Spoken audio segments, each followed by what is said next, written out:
Hello friends. स्वागत है आप सभी का आपके अपने यूट्यूब चैनल पढ़ाई विद पीके में। दोस्तों, आज हम ज्ञान सेतु के सुबोध कार्य पुस्तिका के विज्ञान खंड पर चर्चा करेंगे। इनमें पूछे गए प्रश्नों को हल करेंगे तथा समझेंगे कि यह प्रश्न क्या पूछे गए हैं और इसके आंसर किस प्रकार से होंगे। लेकिन वीडियो शुरू करने से पहले यदि आप चैनल पर नए हैं, चैनल को सब्सक्राइब नहीं किया है, तो अभी वीडियो के नीचे को लाल रंग में लिखा हुआ सब्सक्राइब बटन दिख रहा होगा, इन्हें आप ज़रूर दबाएं। और इसे दबाने के बाद आपको एक घंटी दिख रही होगी, आपको बेल आइकॉन दिख रहा होगा, उन्हें भी ज़रूर दबाएं। बेल आइकॉन को दबाने के बाद आपको ALL ऑल दिखेगा, आप उन्हें दबाएं ताकि जैसे हम कोई वीडियो बनाएं वो आप तक पहुंच सके, आप उन वीडियो को जल्द से देख सकें और अपनी कार्यपुस्तिका को भरकर आप अपने विद्यालय में जमा देकर विद्यालय से अच्छा मार्क्स प्राप्त कर सकें। तो चलिए वीडियो को शुरू करते हैं। तो आज हम चर्चा करेंगे अपने इस लेक्चर में आपका गतिमान वस्तुएं, लोग एवं व्यवहार पर, जो आपका आकलन प्रपत्र 4 होगा। यह आपका भाग अ है। इसके बाद आपको भाग ब दिए गए हैं और यह आपका पेज नंबर 22 होगा। और उसके बाद हम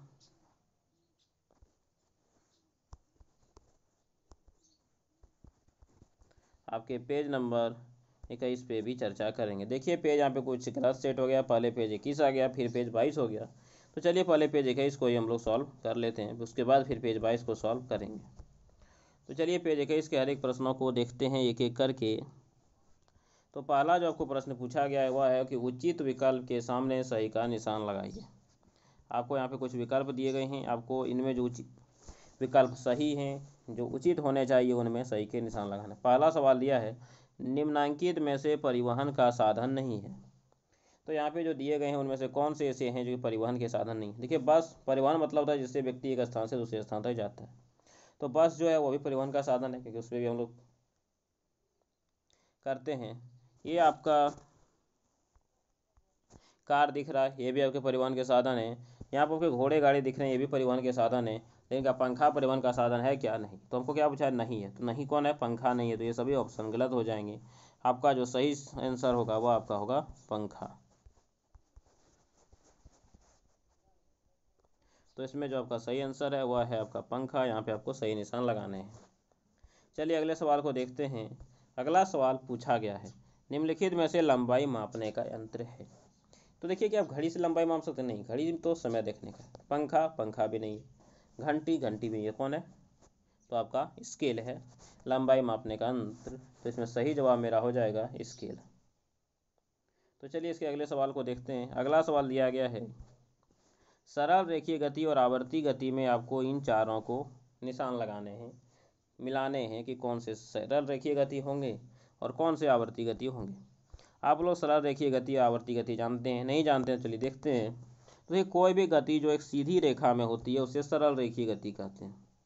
लेकिन कोई भी गति इस प्रकार से होती है, जो कि इस तरह से होती है कि अभी ये कोई वस्तु यहाँ है, कुछ देर के बाद यहाँ आएगा, फिर कुछ देर के बाद यहाँ आएगा, फिर यहाँ से वहाँ जाएगा, तो फिर यह वस्तु कुछ देर के बाद यहाँ आएगा, फिर यहाँ से वहाँ जाएगा। मतलब इस तरह की गति जिनमें कि एक वस्तु अपने पथ को दर्शाता रहता है, जिस रास्ते में जाता है उसी में आते जाते रहता है, उसे हम लोग बोलते हैं आवर्ती गति। तो चलिए एक एक करके देखते हैं कि इनमें से कौन सी गति किसके उदाहरण होंगे। तो देखिए आप लोगों ने 15 अगस्त के या फिर 26 जनवरी के परेड मार्च में, या फिर आपके अगर विद्यालय में होते होंगे तो अपने परेड देखे होंगे। उनमें क्या होता है? उनमें बहुत से व्यक्तियों में सिपाही या छात्र, जो सिपाही और सिपाही चलते हैं एक लाइन से। तो इसमें क्या होता है? एक रेखा में गति होता है, इसलिए इसे क्या बोलते हैं? इसे बोलेंगे सरल रेखीय गति। तो यहाँ पे इसका जो हो जाएगा वह हो जाएगा आपका सरल रेखीय गति। दूसरा है झूला झूलते बच्चों की गति।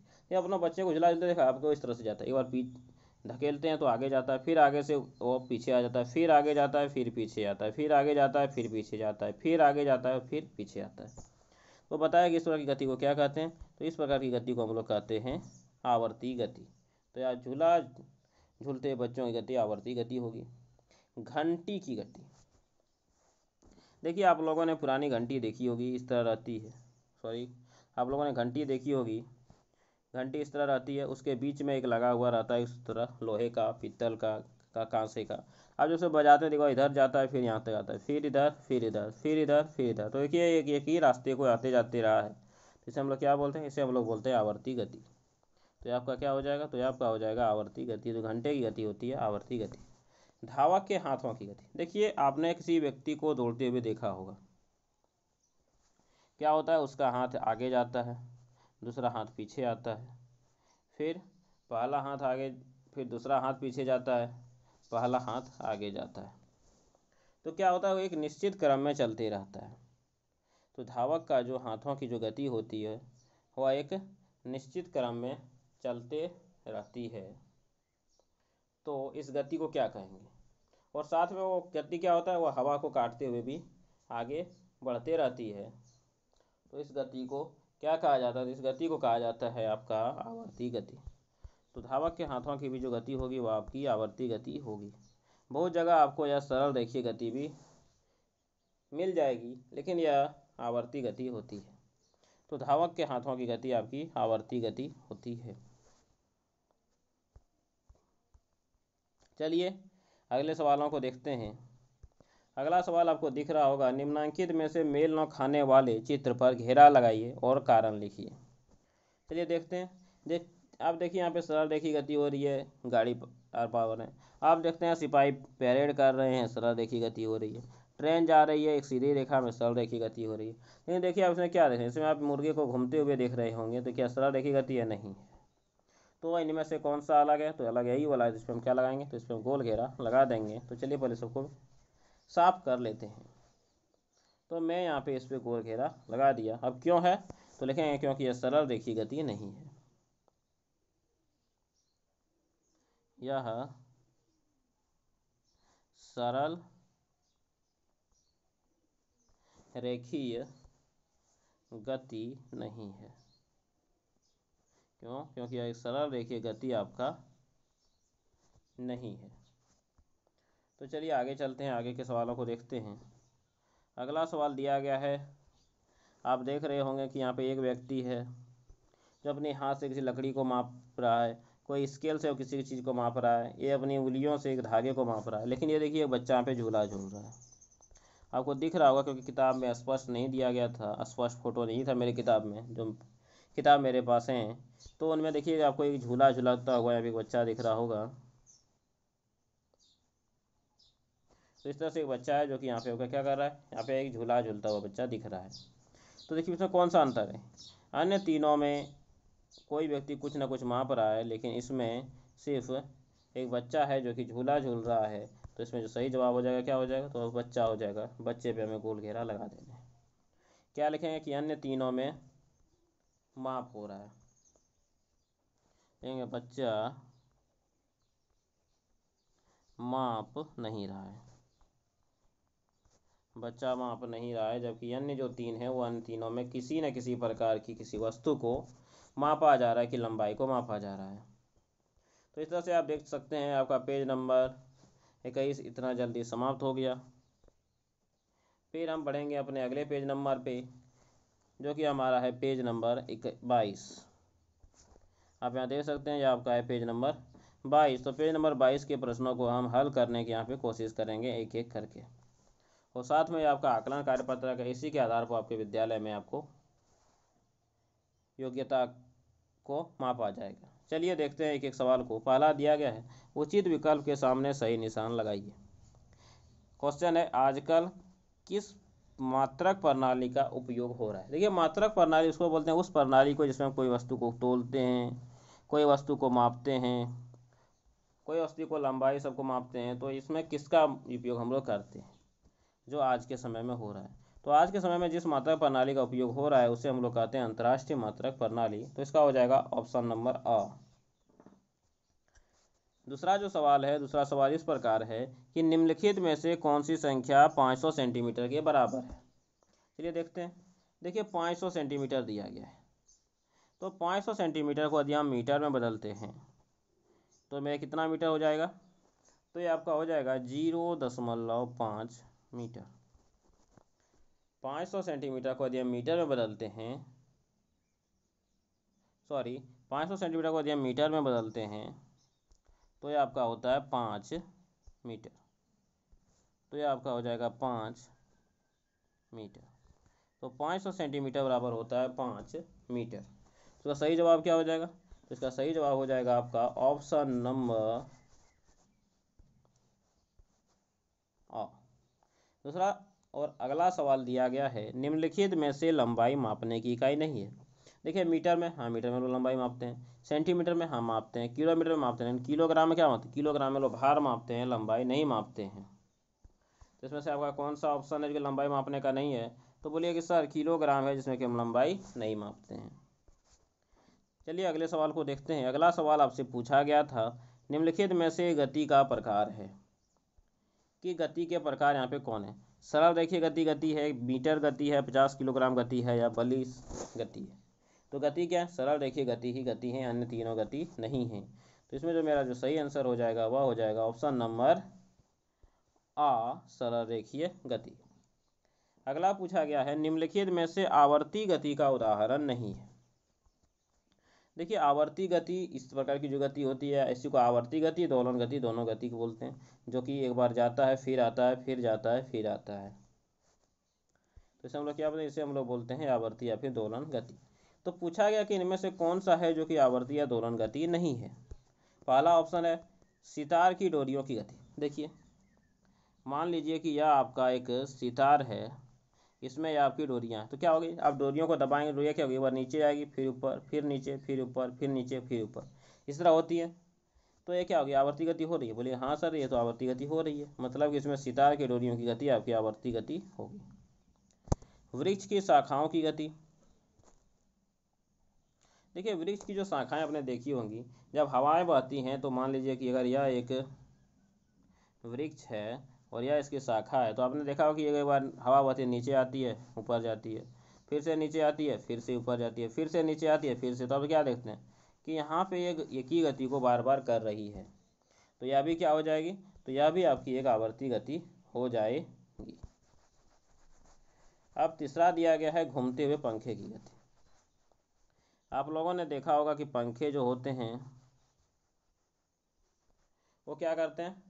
तो वह इस प्रकार से घूमते हैं, गोल गोल घूमते हैं। तो क्या एक ही प्रकार की गति को दर्शाते हैं? नहीं।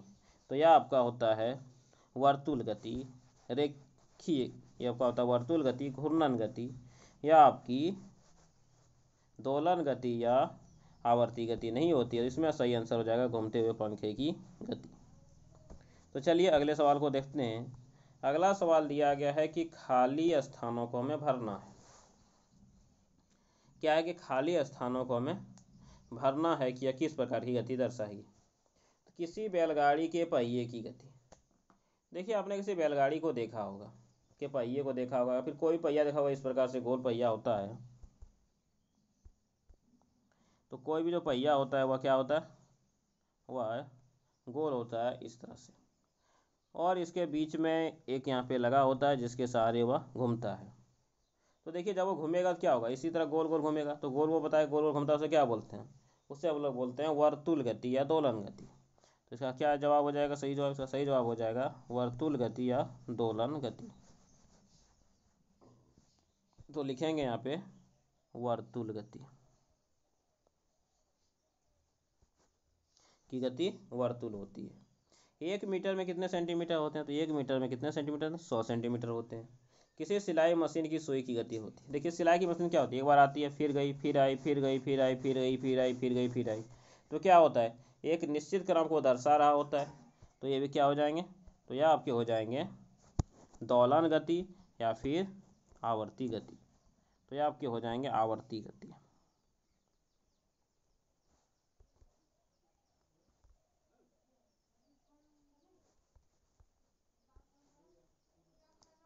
तो यह आपकी गति हो गई किस प्रकार की? तो आपकी हो गई आवर्ती गति। अगला दिया सरल रेखा के अंदर इस गति को क्या कहते हैं? तो किसे क्या कहते हैं? इसे कहते हैं सरल रेखीय गति। सरल रेखीय गति, तो इसे हम लोग सरल रेखीय गति कहते हैं। तो आपने यहाँ तक समझ लिया होगा। अब है पैदल चलते समय हाथों की गति। तो पैदल चलते समय हाथों की गति क्या होती है? तो पैदल चलते समय देखते होंगे कि हमारे हाथ आगे बढ़ते जाते हैं। तो यह भी जो गति होती है वो सरल रेखा में ही गति होती है। तो इसे भी आप लिख सकते हैं सरल रेखीय गति।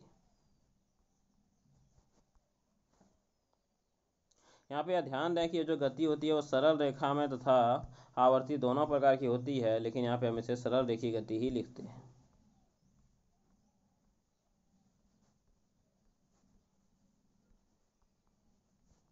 सरल रेखीय गति। चलिए यहाँ तक मेरा सवाल सॉल्व हो गए। इसके आगे के प्रश्नों को हम देखते हैं। तो इसके आगे प्रश्न जो हैं वह इस प्रकार हैं कि मिलान कीजिए। सरल रेखीय गति किस प्रकार की होती है? तो क्या होती है? सीधी रेखा में जाती हुई रेलगाड़ी सरल रेखीय गति हो जाएगी।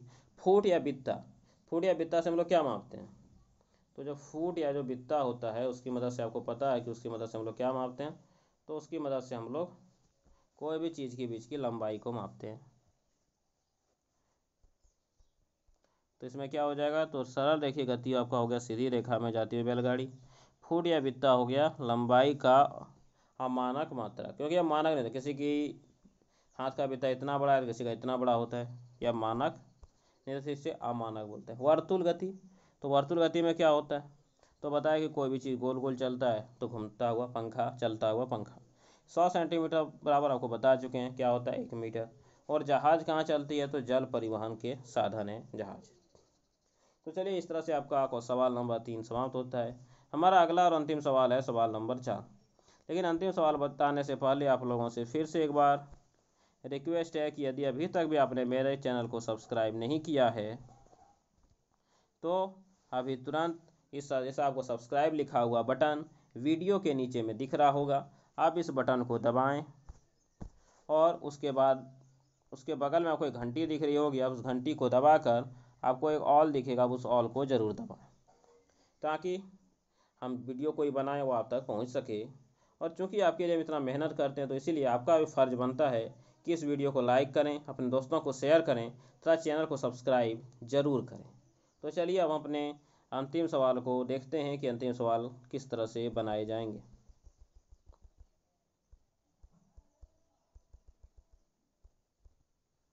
चलिए तो हमारा अंतिम सवाल आपकी स्क्रीन पे दिख रहा होगा। सवाल है दूरी को मापने के लिए काम में लिए जाने वाले किन्हीं 2 मात्रकों को लिखिए। तो कौन कौन से मात्रक है दूरी में? देखिए आप मीटर को लेते हैं, इंच को लेते हैं, सेंटीमीटर को लेते हैं, किलोमीटर को लेते हैं, कोई भी लिख सकते हैं। तो चलिए कोई 2 लिखते हैं, आपको जो अच्छा लगे आपको उन्हें लिखना है। मैं यहाँ पे लिखता हूँ एक, तो आपका किलोमीटर। एक मैंने लिख दिया आपका किलोमीटर, ये आपका लिखाता है km, और एक मैं लिख देता हूँ आपका इंच। चलिए तो इस तरह से आपके देख सकते हैं कि आपका पेज नंबर जो 22 था वह यहाँ पे समाप्त होता है। तो चलिए एक बार मैं आपको इस पूरे पेज को एक बार दिखा देता हूँ, अगर आपने नोट नहीं किया तो अपने अच्छे से नोट कर लें। देखिए अ का आंसर आपका अ नंबर है, ब का आंसर अ नंबर है, स का आंसर आपको पता था कि ड नंबर है। इधर से आपका द का आंसर अ नंबर है, अंत्येष्टि का जो आंसर है वह आपका था स नंबर। इसी तरह आपका 2 नंबर में देखिए मैंने खाली जगह को भर दिए थे, इसमें से तो थोड़ा जूम कर लेता हूँ, आप इन्हें देख लीजिए, आप इन्हें देख लिए होंगे। तो चलिए आज का वीडियो यहाँ पे समाप्त करते हैं, फिर मिलेंगे अगले वीडियो में। तब तक के लिए धन्यवाद। आप लोग खुश रहिए, पढ़ते रहिए और वीडियो को देखते रहिए।